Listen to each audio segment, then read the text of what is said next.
Clint says risks with private equity. Winning games is one of the most glaring. It equals added pressure. That is actually, that's a pretty good point too, Clint, that did not get broken down the other day. You are going to have to win games. Like you need to win games, and you can't let this all be for naught. If you're going to make this $1 billion investment and give up to 20% of your future earnings, or whatever combination of assets it's going to be that you give up as a part of this 20%, yeah, you're going to have to deliver on it by winning football games, which therefore raises the profile of the conference. That is one of the things that to me is like most frustrating and toughest things about being a Big 12 fan or an ACC fan that's not like Florida State or Clemson right now.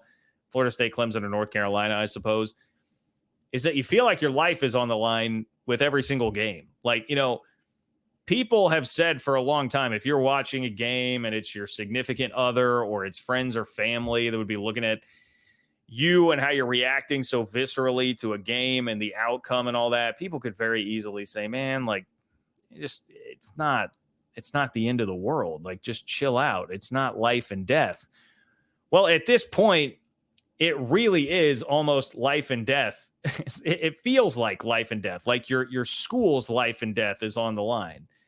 School's life is on the line. You guys get the idea here, right? Like, your mortality as a football program is seemingly being threatened at all times because you have to keep winning, to keep raising your profile, to give yourself the best shot at making it into whatever the next iteration of this sport is going to be. And this would be another added element of pressure. If you were to just say, hey, we'll lie down, we'll take it as a minor league, we're not going to do the full $22 million revenue sharing, we're not going to go down the private equity road, you just kick that to the side and say, we're not about to open that can of worms, we will just be the minor leagues.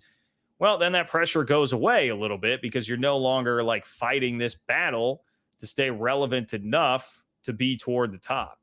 So that would actually alleviate some of the pressure, but you'd be doing so just by giving up. Well, you continue to fight, which is very much what Brett Yormark has signaled that this conference is going to do.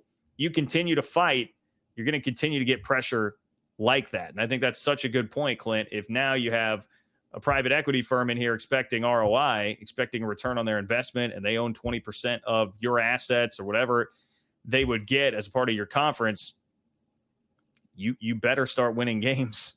You better be raising the profile of the conference. You better be raising the brand value of schools in your conference by doing it. Clint goes on to say no losses to Tulane, Wyoming, North Texas, etc. Yeah, points out the Mac Rhodes quote, we have to get better at football. And Clint says, I'll add, or we might look silly. Yeah, not just look silly, but then you're going to be up you-know-what creek without a paddle if you don't have the money to give back the ROI to CVC or whoever it's going to be that invests this $800 million to $1 billion in you. So Clint says, much watch TV. Everyone will be watching. This is intense. Yeah, it's intense, man. It's intense. I already feel it as a Big 12 fan and just a fan of a school within the conference.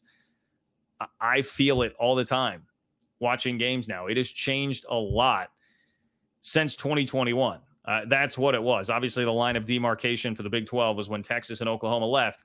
Completely changed the trajectory of where you're going with the conference. That made life that much more stressful for everybody involved in the league. And that will just continue even more here because I wanted to, I was going to bring up a part of what Matt Brown had said. Again, Matt Brown with extra points did a really good job with all of this. And he says there are two different, private equity firms don't buy into anything as charity. They want to eventually sell that asset. But since nobody has sold an equity stake in a college athletic conference before, we don't really know what sort of schedule a liquidity event might take. Will a private equity firm be patient enough to potentially wait 2 media rights contracts before cashing out? Will they look to grow revenue and slash expenses quickly enough to get in and out in under 5 years? How will schools manage their desire to maybe work to grow at a different timetable than their investors?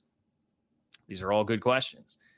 Hopefully, Brett Yormark will be getting a good idea as to what the answers are to those. But if they aren't going to be patient, if they do want to do this thing within 5 years, I would not suggest getting into bed with them if that is the route that they want to go, because I think this will take time. Even if things go as well as possible and you start winning a bunch of games, I think it will still take a lot of time for this to develop, for brands to develop, for rivalries to develop, and the league to elevate its profile.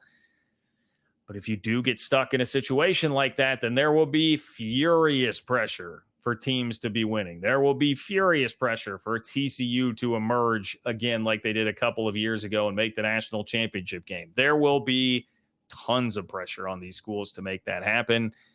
And yeah, you would not want to be coughing up the bad non-con losses anymore. Remember the conversations we were having like a month into the season last year? It was about all the, it's the South Alabama type losses of the world that the Big 12 was taking at the hands of some teams that they should not be losing to last year. There was a lot of that going on. You're going to want to avoid that once you get in bed with private equity here.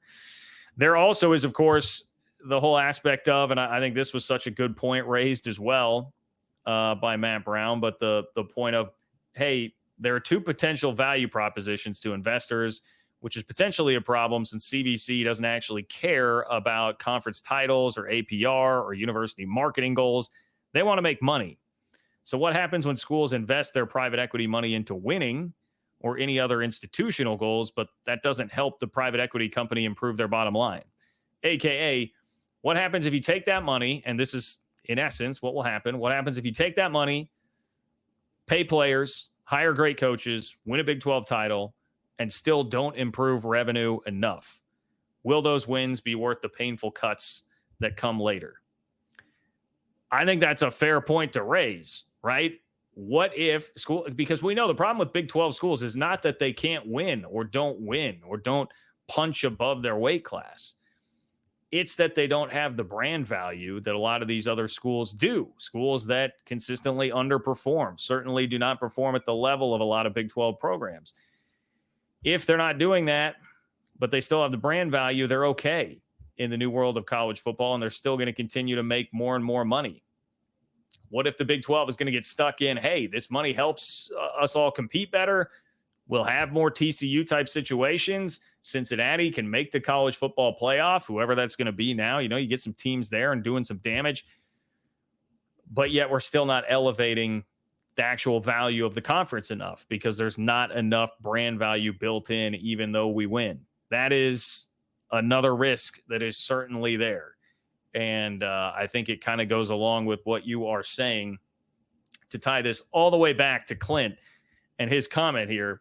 You'd better win because that is the best and perhaps only way at this point for the Big 12 to grow brands is to win and then win games in the playoff, like win at the ultimate high level when everybody is watching and you have the world's attention. But even that may not be enough. I mean, there's a chance that even that may not be enough. So all of this will be very, very intense to watch. There is no doubt about that. Very, very intense to watch.